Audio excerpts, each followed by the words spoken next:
اسے اپنا نظام اس کے ہاتھ میں جو ہے تمہیں منتخب کر لینا. تو ملوکیت کی بنیاد نسل پر ہے اور نسل کی بنیاد پر عدل قائم ہو نہیں سکتا ہے. دوسرا جو بڑا مشہور و معروف نظام ہے وہ ہے جمہوریت کا، جو آج بھی چل رہا ہے. یہاں غالب اکثریت جو ہے وہ اس کا نظام چلاتی ہے. اس کی بنیادی خرابی یہ ہے کہ غالب اکثریت ضروری نہیں کہ وہ ہر بار وہ صحیح فیصلہ کرے. لوگوں کا اپنا تجربہ، اپنا علم محدود ہوتا ہے، اس کی بنیاد پر جو وہ فیصلے کرتے. اور قرآن مجید نے اس کی بھی نفی کی ہے ایک بنیاد پر، اور وہ سورہ انعام آیت نمبر 116 ہے. اللہ فرماتے ہیں کہ ضروری نہیں کہ اگر تم اے نبی، اگر تم ان لوگوں کی اکثریت کے کہنے کے مطابق چلو جو زمین میں بستے ہیں، تو تمہیں اللہ کے راستے میں جو بھٹکا دے گے.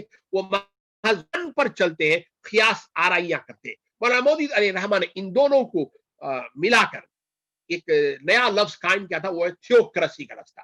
ایک تو پاپائیت تھی، دوسرا بادشاہ تھی. ان دونوں کو ملا کر جو ہے آپ نے جو تھیوکریسی کا لفظ استعمال کیا، بڑا خوبصورت لفظ ہے. مولانا مودود نے اپنی کتاب میں اس کی تفہیم بھی کی ہے. ہاں، یہ جو جمہوریت ہے اس سے ملتا جلتا ایک بڑا اہم اصول جو قرآن مجید کے بالکل قریب ہے، وہ ہے شورائیت کا. وَأَمْرُهُمْ شُورَىٰ بَيْنَهُمْ. آپ ذرا غور کر دیکھیے گا، اسلام میں یہ شورائیت کا دائرہ وسیع سے وسیع تر ہوتا چلا گیا ہے. حضرت ابو بکر رضی اللہ تعالیٰ عنہ نے اپنے وصال کے وقت میں حضرت عمر رضی اللہ تعالیٰ عنہ کو نامینیٹ کیا تھا، اور لوگوں نے اسے مان بھی لیا تھا، کسی نے اس کا انکار نہیں کیا. حضرت عمر کا جب وقت آیا تو آپ نے کسی کو نامینیٹ نہیں کیا، بلکہ آپ نے کمیٹی بنا دی، اور اس کمیٹی نے سب سے مشورہ کیا، یہاں تک کہ عورتوں سے بھی مشورہ کیا گیا. گویا دائرے کا جو ہے یہ مشورے کا جو وہ بڑھتا چلا گیا ہے. آج کے مسلمانوں کی قیادت وہ کیسی ہے اس کا صرف میں اشارہ کر رہا ہوں.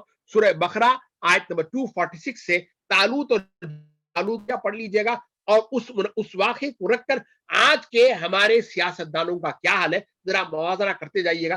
وقت نہیں ہے ورنہ میں اس پر بھی آپ سے بات کرتا. اب آئیے گا نفس مضمون پر.